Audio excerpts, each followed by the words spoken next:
This is an introduction to Programmatic out of home. So welcome all of you guys. Thank you very much for joining our webinar. So a quick summary of who we are and what you will learn today. What will I learn today? So you will learn about what is Programmatic out of home, digital out of home, benefits, and all around kind of the chain of how you can buy and plan programmatic out of digital out of home. And there'll also be a Q&A session, but feel free to always write your questions in the chat box below, and Joel and I can answer them towards the end. So who are we? So my name is Jan Vimal. I'm head of programmatic at 75 Media. I spent over a decade working across brands, agencies, publishers, platforms, and ad tech partners. I started 75 Media in April, leading the channel Programmatic and trying to open up Programmatic as a market as well. I'm Joel Turner. I'm the commercial director at 75 Media. I've had a background of around about 15 years, probably longer than I'd care to remember, working in digital, mainly agency side. A lot of that's been spent in performance, but I've also, along the way, been involved in programmatic campaigns of various kinds, be that display or CTV. I joined 75 Media just over a year ago, and I lead on the development of our proposition and commercial strategy, and programmatic is an area, considering my background, that I'm very much interested in and excited about.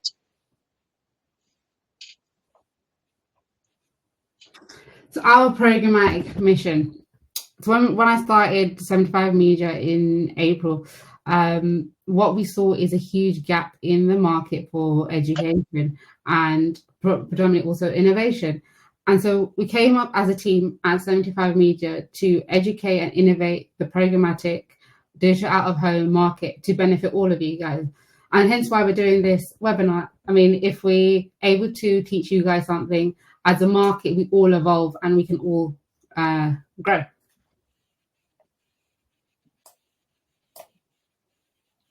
So who is 75 Media? Well, we were founded in 2020 in Leeds, actually in May of that year, which, if you'll cast your mind back, wasn't a particularly auspicious time for outdoor media. Everyone was told to stay at home. But we've gone from strength to strength over the last 4 years, and we're the fastest growing out-of-home operator in the UK. Got a network of 1,200 roadside billboards, 240 of those are digital.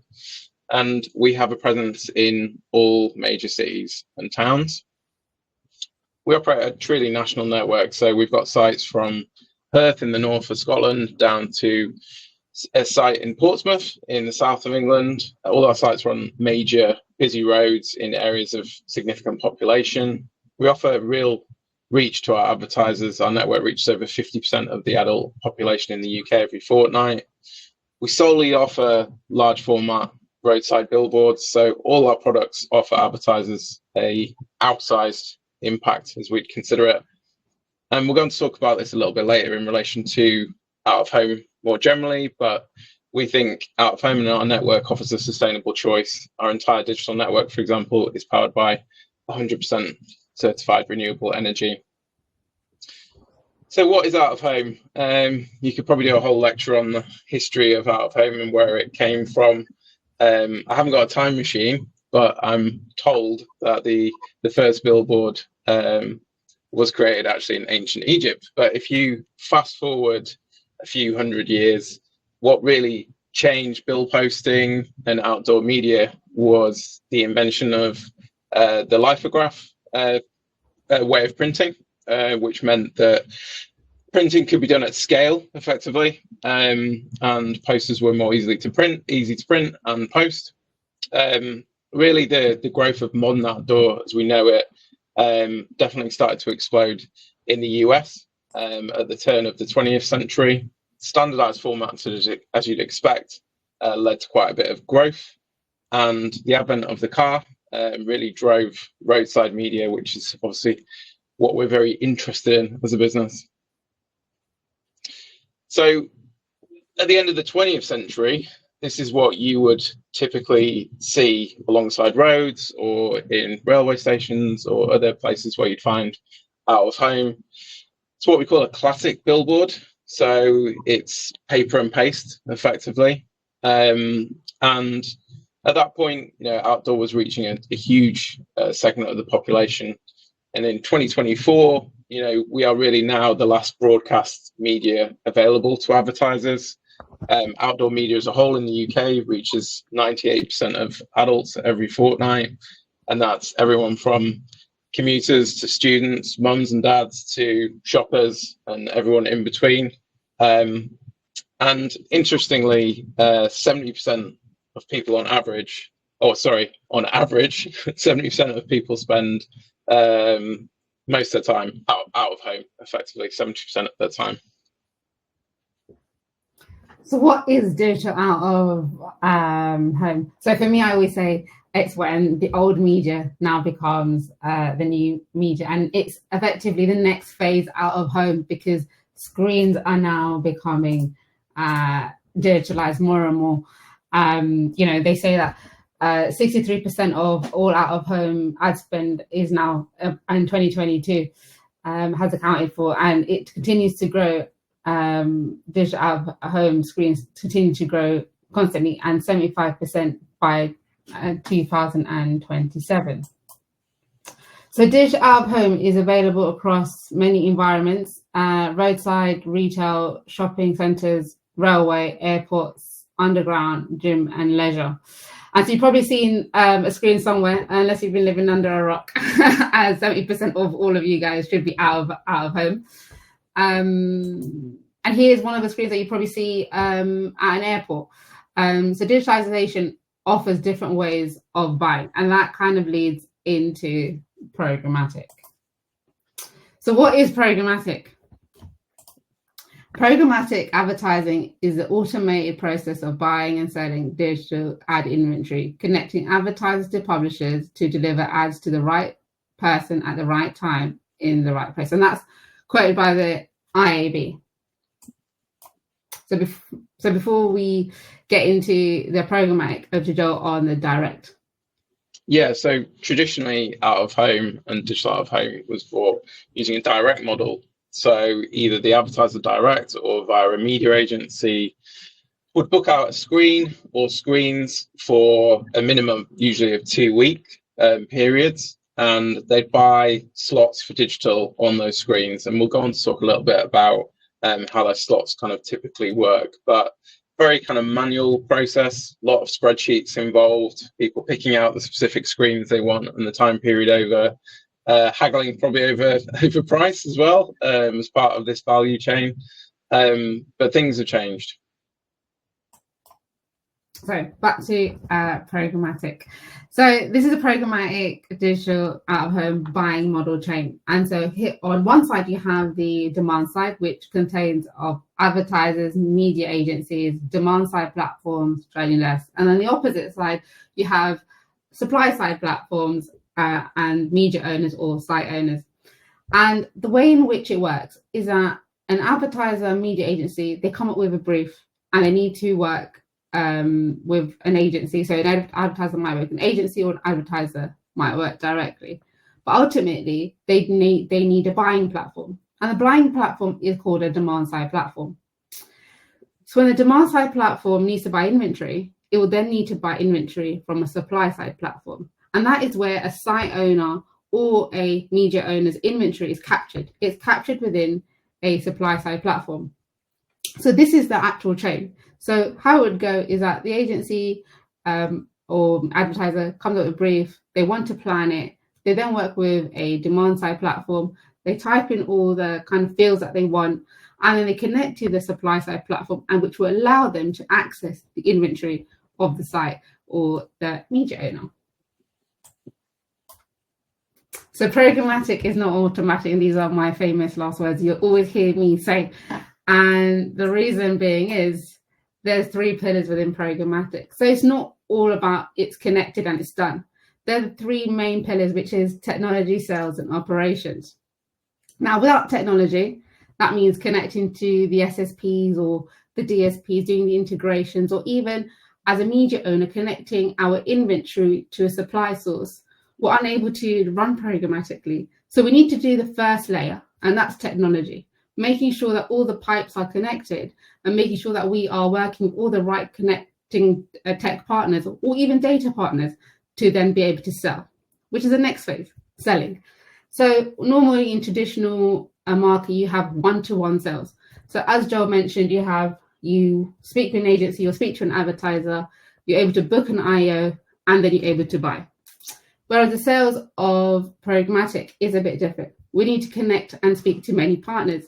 So for example, we need to speak to a demand side platform to understand if we can put packages in. We need to speak to sell to supply side platforms to make sure our inventory is connected. We need to sell to agencies, agency trading desks, and also advertisers. So in fact, we have more people to sell to, and there's more opportunity within programmatic to sell. Once the sell is done, the next option is to do the operations, and operation meaning to actually get the deals live. So once we have the sales done, we'll then need to upload our campaign and then run it, then optimize it, troubleshoot it, and then go for that way. This is why there are 3 different pillars within programmatic, and that's why I always say programmatic is not automatic.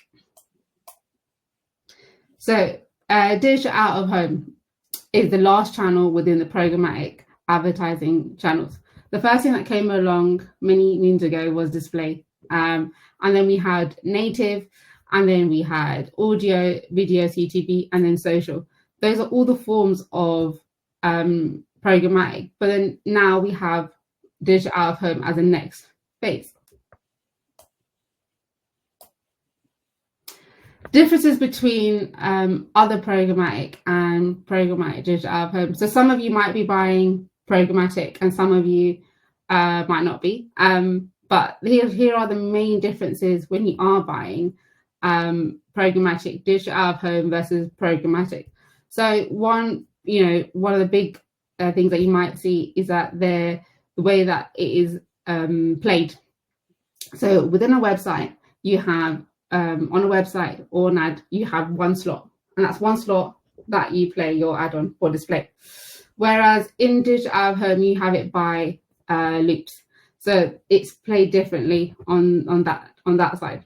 Also, measurement is different because we don't have digital out of home doesn't have cookies, so without cookies, it's different to be measured. But one thing to be noted in digital out of home is that you always know that your ad is always viewed, meaning that there is no ad fraud, and there's no ad fraud which you could typically see in the world of display. So there's many differences in both programmatic, general programmatic, and programmatic digital out of home. But it's really, from my perspective, it's when you know your ad is being played and you know that it works and you know that it's 100% viewable, you would want to serve it in that kind of manner. So growth of programmatic digital out of home. As you can see, there's definitely a trend coming in. And if any of you are doing programmatic digital out of home, you will definitely see that there's a trend within that. So year on year looks about 6% of growth. And by 2027, we're looking about 16% of the market will dominate programmatic digital out of home. So right now you will see that APAC is a leading market of growth. Then it's the US, and then it comes back to the UK.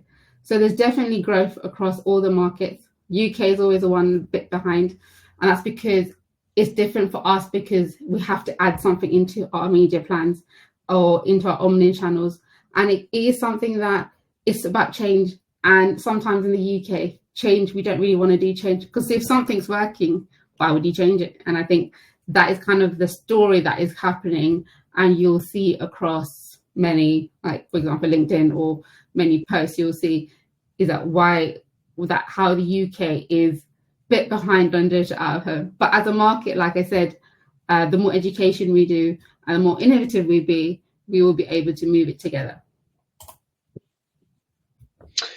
So how does programmatic digital out of home work in the marketing mix? So digital out of home is great in the sense that it works through the funnel. So whether you're looking at awareness, which is simply building awareness of your brand at initial stage, or trying to target consumers in that consideration stage, it's really effective at speaking to customers' needs and values when they're deciding what product or service to buy. And then it's great really at the end of the funnel as a response medium when the customer takes an action and they follow a CTA or they're directed by a sign. So we've just simply mocked up how those three phases could look in relation to a restaurant brand called Toby Carvery in the UK. So this stage is very much about building awareness, associating the brand with what it does well, which is serve roast every day if you want that. The second stage is about consideration, so playing into the wants and needs of a consumer. So in this instance, the consumer would be thinking, Father's Day's looming, I'm going to have to book a meal, where should I go? And obviously you go for the Big Daddy roast at Toby Carvery. And then the third stage, this is a very literal example of kind of response, which is a directional sign pushing someone towards the restaurant. But this creative could be something along the lines of visiting the site for a promotion, or visiting the site just to book in and schedule your lunch, your meal. And these three screens just give a real sense of how effective out of home can be at all those stages of that funnel. The benefits of programmatic. So as you see from screens that you've seen, having digital out of home programmatically, the first thing you're going to see is brand exposure. I think even from the ad that you see here of Boohoo, it's definitely eye-catching. You're not going to miss it when you're driving. And it's something that will capture. So obviously it will be for awareness. Contextual targeting is another thing that really works with digital out of home, and also real-time optimization. So once the deal is live, we'll set it up, and then we can look at what screens are working and what doesn't work, and then do a real-time optimization. Because it's programmatic, whether it's dish out of home or standard, the flexibility of being agile is what we do in programmatic, because it allows us to be quick, fast, put the campaign live, and be able to be online within an hour. So we select the screens, you guys buy, and then it's live. Another part of it is being omni-channel buying. I mean, when you have your plan that comes to the table of having display, native, video, CTV, you can just add in digital out of home. It's not something separate. It is something that you could just add in as part of your media mix of having a total marketing plan. And like I said previously, the thing I love about digital out of home is that's 100% viewable. Like, you're never going to miss the ad, and it's viewable. And one thing that some companies do is that they monitor all the screens all the time because they want to know that it's working. And also when you're working with our partners, you need to ensure that. And so that also leads on to brand safety, fraud, and all those types of topics too. So you might have seen me speak about DCO, so dynamic creative optimization. So what is dynamic creative optimization? It's basically triggers. That's why I call it triggers, because these are different points that you can add into your programmatic deal. So for example, you could add weather. So whether it's sunny, raining, or snowing, you might want to have a trigger on the weather, the time of day, maybe the season, shopping centers, football, like it's football season, location, cultural events, or any other things that you think could be a trigger. You could add it into your programmatic deal. And this is a classic example of Guinness as a brand that's using DCO, because you will see that it's also talking about the Six Nations. It's also location based, because it tells you where the pub is, and also tells you, if you can see, how far it is away to go. So there's many different types of triggers in this one. There's 3 different triggers, to be fair, in one creative. Yeah, it's a great example there of dynamic creative. Do is a more sustainable choice, and this extends to programmatic more than any other programmatic media out there. And you probably didn't know some of these things, but as a one-to-many channel, digital out-of-home produces half as much CO2 per impression than equivalent digital media. For every £1 spent on outdoor media in the UK by advertisers, 49p is returned to local communities. And outdoor media is responsible for less than 3.5% of the advertising industry's carbon footprint, less than digital, TV, and radio. Heard you buy it. So now let's get into the practice of digital out of home and buying. So there's two phases, planning and buying. And I'll get into the buying sector in a minute, but planning. So what you need to do first is work on a brief. Either you're working with a media owner on this brief, or you're working with the agency, or you're just an advertiser direct that wants to plan on a brief. Once you do this, you just need to look at which media owner fits the brief in terms of location, environment, and audience. So what works best for this brief? And I think that's really important. That's for any campaign that you do, whether it's in digital out of home or standard programmatic, what works best. So we need to look at kind of what screens and what location. Maybe you want to add some triggers, and that will be kind of the crux of this brief. Once we have that nailed, the next thing we need to understand is the screens that we have, which for the media owner, which SSP is it connected to? So which supply side platform is it connected to? Once we know that, we can then apply the programmatic deal. And how we do that is we select the SSP when we are buying. So this is the next bit of buying. So this is actual going into the waters of how you actually buy the campaign. So you create a programmatic deal, you select the SSP like I mentioned in the previous slide, you connect to the deal ID, and the deal ID is made by the media owner itself. So the media owner is already connected to a supply side platform, and then they will then need to create a deal ID with the screens maybe you've asked, or maybe the location. They will then add that for you. So they select the screens, and the ad on your side or the demand side, you will add the targeting, location, and the DCO, maybe the different triggers you might want to add.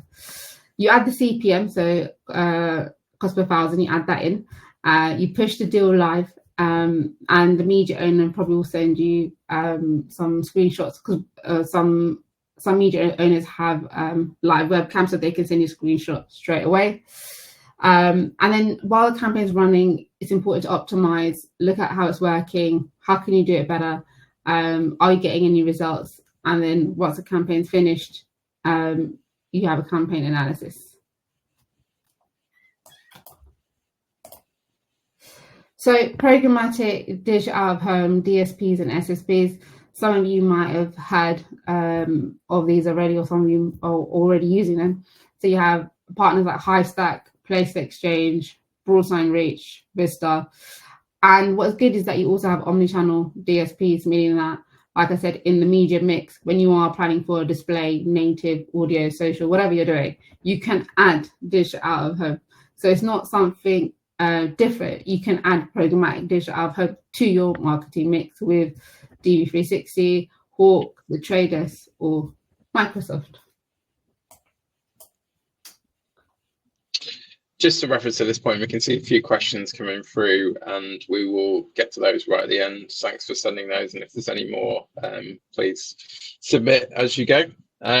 So we at 75 Media very much help advertisers own the journey. So some surprising stats that you might not know in the UK market, but 58% of all journeys in the UK are made by car, 78% of all miles covered are by road, and 65% of those road miles were on major roads, so motorways or A roads. We're very much focused on helping our advertisers to address that audience. We've got 4 roadside digital out of home products, and I'm going to talk a little bit about those, but I'm going to also talk about a little bit about how the audience is calculated and how ads play out on digital inventory. So on our screens, and this is reasonably common in the industry, each screen has 6 slots per minute. 1 slot equals 1 play. Audience for each screen is calculated on a per screen basis by Root. So Root is like the industry body that basically looks at every screen we submit and calculates an audience based on a number of factors. But from a roadside perspective, the number one basis for that is highways data. And the audience, so what makes up what you're buying programmatically, is simply the number of plays times an impression multiplier. So we have an overall score for a screen in terms of audience for a 2-week period, and then we break that down, we split it down to a per slot basis. So the play or the slot is times by the impression multiplier, and you know how many impressions each play has received on any particular screen. So typically, you'll be familiar from a programmatic standpoint of buying on a CPM basis, so a cost per 1,000 effectively for impressions. So when you buy a cost per 1,000 in digital out of home, the ad will play out until it reaches that audience threshold. So it'll keep playing on the screen or the selected screens until it hits the audience number that you've bid for, you've paid for effectively. So in terms of our products as a business, we have reach screens, which is a national network of what are called D48s. These are around 70% of our digital sites across 48 towns and cities. They measure 3 meters by 6 meters, if you like to think about how they are in the physical world, and there's some dimensions there as well from an artwork spec standpoint. Rise screens, which are premium large format DM6 screens, as they're called, Mega 6 screens. These are on some of the UK's busiest arterial routes. You can see from that image just how impactful they are, and they measure 5 meters by 7 meters in size. Skyframe screens, so these are like a panoramic reach screen effectively. They're a collection of large format, what are called in the industry D96s, and they're available across 6 major cities. They measure 12 meters by 3. And then we've got Rise Plus, which is an exclusive collection of landmark advertising structures. You can see here a location that we have on the M8 near Glasgow Airport. That's actually the largest freestanding out-of-home advertising structure in Scotland, and attracts one of the biggest audience as well out of all screens in that country. Brands we work with in programmatic digital ad, and so currently we've been working with different clients such as Tesco, BP, National Express, Sky Bet, Betfair, and Royal Caribbean. These are just to name a few. And here's a case study that we did. So we worked with the Beyond team, I think a few months ago, on the Royal Caribbean. And ultimately, they are a DSP which are based abroad in the US, and they came to us wanting to put a campaign live. But when you're abroad and you're trying to build a campaign in the UK, you're unaware of the locations we have, the screens we have, how does it work, and the different triggers that might be suitable for a UK campaign. So that's our job. That's our job to kind of facilitate that. And that's what I mean when I said earlier about being flexible, being agile in programmatic. We can. And that's what we did ultimately for the Beyond guys. We put a campaign live within the hour that they needed. Because it was time targeted, it had that trigger. I think it was from 7 a.m. to about 12 p.m. that they wanted that specific ad to be shown. And there was a lot of different things, and also because of the time difference, not only because of the ad was showing at different times, but also because they're US based. So the US based versus the UK time is quite different also. So putting that all into the mix of trying to run a programmatic campaign can be challenging at times. However, us as a team, we really worked together and really pushed this campaign to work. And it got phenomenal results. And this is kind of a testimonial from a client who was really happy with our work. So there you go. That's what we have from the Beyond team. So I know that there's some questions there, but first and foremost, I would like to say thank you very much for everyone that's attended and been able to go through this and listen, and really appreciate your time. So there's a few questions here that have been here, and we will definitely take our time to answer them. Yeah, sure. So we jump into one or two that were submitted beforehand, Jan, and then we can move on to the ones that have been submitted in the session. So first up, I wanted to ask you, what do you think are major blockers for people adopting programmatic out of home from a direct advertiser perspective and an agency perspective? So this is something I did speak about earlier in the presentation. I think because we're media owners, we live and breathe digital out of home, and especially I breathe programmatic digital out of home. But from an advertiser perspective and an agency perspective, I think it's about adding into the mix of what they're doing, because what they're doing already works. So the question is, adding something a layer on could be a bit more. Why would we add this in? Because our marketing mix already works. Does it really have an effect? And because of the educational piece and understanding, that could be a reason why we could see major blocks. And this is, for an example, why we're actually doing this webinar, because we want you guys to understand, the benefits of programmatic digital out of home. And like I mentioned earlier, by doing this webinar, it doesn't only help you guys, but it benefits everybody, even our peers, like, agencies, advertisers, other media owners, and platforms. And so I think from the question that you asked is like, why is it hard? I think UK's always wanting to watch what every other market is doing. And I think we've been watching what APAC is doing and watching what the US is doing. And I think we're just waiting for a little bit to see, and then we will then be able to bring it in-house. Because, for example, the big agencies are not only based in the UK, they're based across the world. So when you see another counterpart doing phenomenal work across the board, you would want to add that into your marketing mix and then add that in. So I think it's just more of an educational piece and kind of understanding why you want to do digital out of home, because it is a brand new channel. And just to add to that, we saw this when it happened with video, CTV. The UK were very hard to adopt this method, and it took some time, but then now it's 100% part of their marketing mix already. So this is just, we're waiting for the demand to come in. But on the flip side, we have a lot of supply. So we have the supply, and we just need to speak to more advertisers, speak to more agencies about programmatic outcome. And it's just a matter of time before we do see that growth, because 2025, they say that, I read this stat, I think this week or last week, about 25% uplift in buying programmatic digital out of home. So it's just a matter of time, wanting to learn, and then they'll be able to buy. Thanks, Jan. So bit of a build on that. A question was, what percentage of programmatic revenue is actually incremental digital out of home revenue versus just money that's traded differently? And how do we expect that to change, I guess, would be my build on that over time. I think to answer the question, I always say that we're not taking money away from digital out of home. We are adding another layer. That's why I always say we're adding layers. There's key differences from doing digital out of home, doing traditional digital out of home, doing programmatic digital out of home.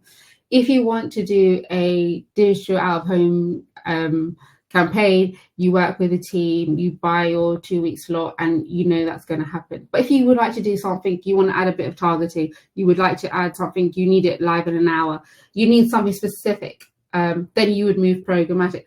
And what we need to kind of realize as an industry and as as partners together, that we're not separating them. They're not two different entities. They are the same, but they just work differently. They work simultaneously, but they don't work differently. And they actually complement each other, because they're just doing two different types of buying, and it's just different types of buying, but ultimately they're doing the same thing. So ultimately, you will see programmatic grow, but doesn't mean digital out of home won't grow. It still will be continuing to grow, but programmatic home will grow in its own way. So just to go back one step, if you see standard display still works, you still see standard display ads always, but you also see programmatic ads, and that's just because there's different things that people need to counter for both. Yeah, that makes sense. So we'll take a submitted question here, which was, how do we target the right audience in digital out of home or programmatic digital out of home? So how do we target the right audience? So the first thing that we kind of need to understand is our brief. So the brief is the most important thing, because that's what we need to hit, is our brief.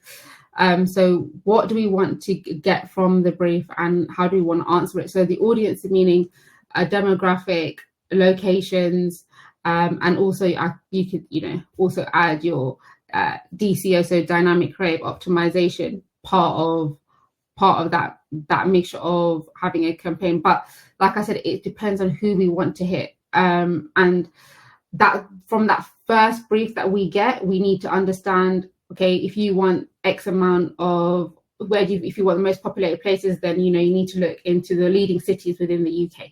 If you want to add certain triggers or demographics, then you need to add that into the campaign. So that's how we would target, and that's via the DSP that will happen. And the media owner and the SSP are always there to help. Obviously, they're there to help and facilitate and add what they need to do in the deal so it can run. Yeah, that makes sense. We've got another good question, which is quite specific, but also relates to another one that was submitted beforehand. So this question is, for programmatic, how can it be tracked, since in the trade desk, the programmatic out-of-home tracking function is not very reliable? And the question that we had beforehand was, I suppose there's two parts. How do you respond to the demand for verification or proof of posting?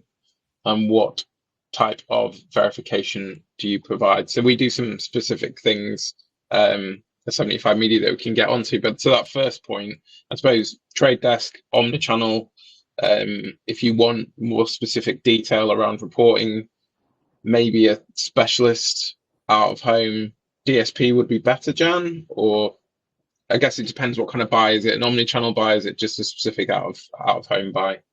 Would shape that quite a bit as well. Yeah, so it kind of depends on how you want to. There's two parts to the question. How you would want to buy your ad. So obviously, going on to the DSP, adding the deal, that will be the first point of call to see. But on the deal itself, you can track. So when you're actually doing reporting, you can track what is being seen and how many plays has been made. And you can view it that way. But another point of this, in terms of brand safety, is that, as I mentioned, every single screen, for example, 75 Media, every single screen has a webcam. So we know that it's live, and that's how we track it. We know that it's live. And if somebody, for example, in the middle of a campaign, somebody asks, can we have a screenshot, as in from a webcam, we can 100% give that, and that leads to brand safety. And then, like I said, brand safety, that then leads to ad fraud, because there is no there's no possible way that we can possibly do that in programmatic digital out of home. Yeah, no, I think the proof of posting thing is really interesting, and it's not something that's necessarily common throughout the industry, but I think where media owners can do it, they want to do it. I think just building on the verification part of the question, verification is sort of emerging in programmatic out of home. There's a few interesting platforms, businesses out there, people like Veridu, who are doing some interesting stuff. I think from a media owner standpoint, there are markets that have kind of got a bit further with this, and there are efforts in the UK as well to get further. But from a media owner standpoint, I think we just want to see verification sitting fairly between the media owner and the advertiser, and representing the interests of both. But we're kind of very positive about embracing verification. Like Jan says, like we don't think there's anywhere to hide really in what we offer, and we definitely don't try to. We try and be as transparent as possible and offer advertisers everything we can do to give them really certainty about, you know, the playouts and what they're getting for their investment. And just to add on what Joel said, I just want to add a point, because when you see stand and display, everything can be a bit of a black box because it's online on desktop. So there's sometimes you have a black box of not knowing if the ad is being served or if it's working. Is a container open? Is the ad actually shown, or is it collapsed? We don't know that. But the great thing about a digital out of home is that it is outside and on the screen, and it's 100% viewable. So just going back again, there is just no way of having anything like a fraudulent or non-brand safe, because it has to be, because people are watching it constantly. And even from, you know, people that we collaborate with, they will see as well that, you know, it's 100% viewable and safe. Couple of good questions that have kind of been submitted. One that I'll just pick up on quickly. I think you mentioned this, Jan, that the immediacy of programmatic, and that's what's really exciting to advertisers. So the specific question is, what is the time frame for setting these campaigns up? How long does it take to implement? So, for example, if a campaign, and if you've got a campaign that's coming, and you know who you want to target, and you understand you know the screens that you want, you know the locations that you want, you know exactly what you want, it will take less than an hour to set up and send over the deal ID to you. However, if you need time to understand who do you want audience, that's no worries. We can work on that as well, and that would take like an hour and a bit just to work on that together. Because obviously when we're setting our campaign, the main thing that we do want is that we hit the right users at the right time at all, you know, throughout our campaign. So we just don't want to set up a campaign just to set up. We want to make sure that we do get the brand awareness and you are happy as a client, and we do fulfill all the needs that you need. So that's really important for us, or for us as a business as well, that we really get that going. So one of the things that is important is flexible and agile in programmatic digital out of home. So yeah, send something an hour tops. Yeah, so that's good, Jan, to hear that, you know, you're very much on it when it comes to kind of a managed service. If people are looking to self-serve in a platform like Hivestack or Trade Desk, you know, how long is it going to take them to get to grips with kind of planning and building out and activating a campaign, do you think? So I answered my first question via a supply side. So on our side, how long would it take me to actually activate? But on the demand side, it might take, depending how well you are conversed with that DSP, it might take you know, an hour or two to implement it yourself. But the thing is, I just want to reiterate that in programmatic, you do need a DSP to kind of run the campaign. However, if that's not available to any of you guys, there's always a workaround. That's something that, you know, we're 100% on. There's always a workaround, and there's always a way that we can fulfill the needs to run a campaign. So, for example, if you're trying to run on a DSP and the DSP has asked you, the demand side platform has asked you for X amount of things to put in, but you're not quite sure, then you can work with someone like us, and we will be able to help you load that campaign and just help you guide you through how it needs to work on the demand side. Yeah, that makes sense. Another quick question: is programmatic advertising available and effective at a local level, e.g., for example, just in Leeds, or does it need to be regional, national campaigns? So programmatic advertising is available everywhere that, you know, your media owner has screens. So it's just not Leeds. It is in anywhere that the screens are located across the nation. And programmatic buying, meaning that you can buy any screen at any time, anywhere. So it doesn't have to. Yeah, I think the question was like, how narrow can you be in your targeting? And the answer is down to a per screen level, isn't it, in one city? If you wanted to target one screen in that city, you could. Ultimately, if you want to target one screen wherever it is within the map, you can. Yeah. A question here: are you setting up yourself against other SSPs and DSPs? The answer to that is no. We're a media owner, but, you know, going back to Jan's original point about helping everyone in the industry get started with programmatic, understand the opportunity and realize it. You know, we're there to work with all partners across the board, be that agencies, advertisers, our ad tech partners. We play really nicely with everyone, and like our genuine aspiration is to just grow Programmatic as a channel in out of home. Yeah, and like we said at the beginning of this whole webinar, the whole reason that we are doing this is to educate and innovate, and by doing this, it benefits all. So by doing this, it benefits all of our peers, and we can work together. So far, we for this presentation, we tried to keep it simple, and we talked about like setting up deals effectively around campaigns. But there's a question that was submitted before about how the auction works.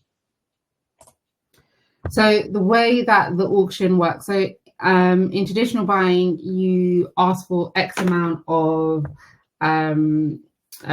you ask your, so the media owner speaks with the agency and you decide on what you want to buy, and then it's bought in that way, so it's guaranteed. Whereas in programmatic, it's not. You can have a guaranteed buy, of course, but in the auction world, you're bidding on what you want. So for example, if you want X amount of impressions, you want to buy impressions, you have to bid on the impressions. And there's different types of auctions. You can have the second price auction, which meaning that the highest bidder will win, but they pay the second price plus 1 penny. So that could be the second price, or you could do it by a guaranteed buy where you're guaranteeing the inventory. So there's different types in terms of auction where you can buy within programmatic or within programmatic digital out of home, but it's not the same as standard buying. It works on auction, so there is a bid stream and there is bids that needed to be bid. And I always say this when somebody asks me about auctions or programmatic, just think of it as stock trading in finance. That's how we work in digital out of home. We're like finance traders, but working in digital out of home or programmatic.